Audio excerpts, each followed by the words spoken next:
ये क्वेश्चन बहुत लोग पूछते हैं कि 156(3) हमारे वकील साहब ने फाइल की, तो 156(3) की एप्लीकेशन जब मजिस्ट्रेट साहब के सामने गई तो वकील साहब और मजिस्ट्रेट के बीच में कोई बहस तो हुई नहीं। थोड़ी देर बात होने के बाद डेट मिल गई और हम वापस आ गए। तो हुआ क्या पहली डेट पे? अब देखो, पहली बात तो आप ये समझो कि 156(3) की जो एप्लीकेशन होती है वो फाइल क्यों होती है। 156(3) सिर्फ दो ही सिचुएशन होती हैं जिसमें इन्वोक होता है। पहला, आपने एसएचओ को कंप्लेंट दी कि कॉग्निजेबल ऑफेंस मेड आउट हो गया है और उस पर उन्होंने एफआईआर नहीं की, तो उस सिचुएशन में आप 156(3) की एप्लीकेशन फाइल कर सकते हो। दूसरा, अगर आपकी एफआईआर हो चुकी है तो उसमें फेयर और प्रॉपर इन्वेस्टिगेशन नहीं चल रही है, उसमें या तो कंप्लेनेंट को बहुत फेवर किया जा रहा है या अक्यूज को बहुत फेवर किया जा रहा है, तो उस सिचुएशन में 156(3) सीआरपीसी की एप्लीकेशन फाइल हो सकती है। और 156(3) सीआरपीसी की एप्लीकेशन के ऊपर कोर्ट फीस भी ज़्यादा नहीं होती। किसी स्टेट में 2 रुपये की कोर्ट फीस लगती है, किसी में 5 रुपये, और कोई स्टेट जो है उसमें 10 रुपये की कोर्ट फीस लगा देते हैं। तो अब पहली डेट पे जब मजिस्ट्रेट साहब के सामने 156(3) सीआरपीसी की एप्लीकेशन जाती है तो जर्नली मोटा मोटी मजिस्ट्रेट साहब सिर्फ 3 चीज़ें चेक करते हैं।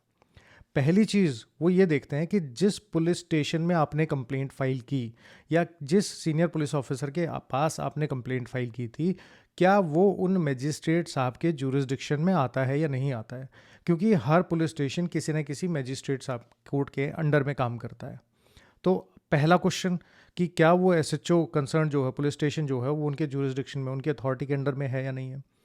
दूसरा, कि क्या आपने अपनी रिटन कंप्लेंट एसएचओ के पास फाइल की थी या नहीं की थी, और की थी तो उस पर डायरी नंबर कब का है, कौन सी डेट की है। और तीसरी चीज़ कि अगर एसएचओ ने आपकी कंप्लेंट के ऊपर कोई एक्शन नहीं लिया तो क्या आपने अपनी कंप्लेंट, अपनी इन्फॉर्मेशन जो है वो सीनियर पुलिस ऑफिसर के पास फाइल की या नहीं की। अब सेक्शन 154(1) सीआरपीसी कहता है कि आप अपनी इन्फॉर्मेशन एसएचओ यानी police in charge of a police station को दे सकते हो।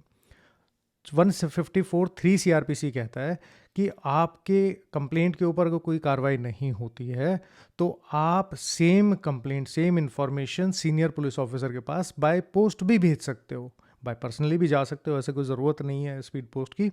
अगर आप पर्सनली जाते हो तो आपको डायरी नंबर हाथ के हाथ मिल जाएगा, और स्पीड पोस्ट करते हो तो फिर आपको डिलीवरी रिपोर्ट निकाल के रखनी पड़ेगी। और ये तीनों चीज़ें कंफर्म होने के बाद जो मजिस्ट्रेट कोर्ट है वो एसएचओ को डायरेक्शन देते हैं कि अब इसके ऊपर आप एटीआर यानी एक्शन टेकन रिपोर्ट फाइल कीजिए।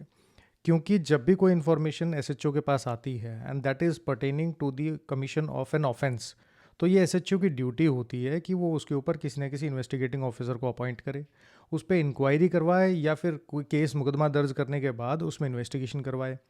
तो एक्शन टेकन रिपोर्ट का मतलब ये होता है कि आपकी कंप्लेंट वहाँ पहुँच गई तो उन्होंने उसके ऊपर क्या एक्शन लिया, और अगर कोई एक्शन नहीं लिया तो क्यों नहीं लिया। तो उसके लिए फिर एसएचओ के थ्रू यानी जो इन्वेस्टिगेटिंग ऑफिसर अपॉइंट होंगे वो अपना एक रिटन जवाब उसके अंदर फाइल करेंगे, और उसके अंदर अगर उनको कोई ऑब्जेक्शन है कि भाई केस इसलिए रजिस्टर नहीं हुआ या इन्वेस्टिगेशन हमारी ठीक चल रही है या नहीं चल रही है, जो भी चीज़ है वो लिखित में कोर्ट के अंदर फाइल करेंगे। अब 156(3) की जब पहली डेट लगती है तो उस डेट में एक एक्स्ट्रा कॉपी जो है वो कोर्ट में नायब कोर्ट को देनी पड़ती है। अब क्वेश्चन आता है, नायब कोर्ट क्या होता है? हर पुलिस स्टेशन से एक पुलिस ऑफिसर मजिस्ट्रेट कोर्ट में अपॉइंट होता है, यानी जो भी मजिस्ट्रेट कोर्ट और एसएचओ साहब के बीच में, पुलिस स्टेशन के बीच में कम्युनिकेशन होगा वो नायब कोर्ट के थ्रू होता है। तो 156(3) सीआरपीसी की जो एप्लीकेशन है उसकी एक कॉपी नायब कोर्ट को दी जाती है ताकि नायब कोर्ट उसको कंसर्न एसएचओ के पास भिजवा सकें। और इस काम को करने के लिए आपको कोई कोर्ट फीस जमा नहीं करवानी होती, कोई स्टैम्प ड्यूटी देनी नहीं होती है। ये जो क्रिमिनल कोर्ट है और जो एसएचओ कंसर्न है उनके बीच का इंटरनल मैटर होता है। और जो नेक्स्ट डेट आपको मिली है, नेक्स्ट वीडियो में डिस्कस करेंगे कि नेक्स्ट डेट पे कोर्ट के अंदर होता क्या है। इससे रिलेटेड आपका कोई क्वेश्चन है तो आप मुझसे कमेंट सेक्शन में पूछ सकते हो, और उसको पूछने के लिए आपको करना क्या है, मेरे यूट्यूब के चैनल के किसी भी वीडियो के कमेंट सेक्शन में जाएं, हैशटैग यूज़ करें आस्क विकास नागवान, और उसके बाद अपना क्वेश्चन पुट कर दें। तो नेक्स्ट वीडियो में हम कोशिश करेंगे आपके क्वेश्चंस को भी ले सकें।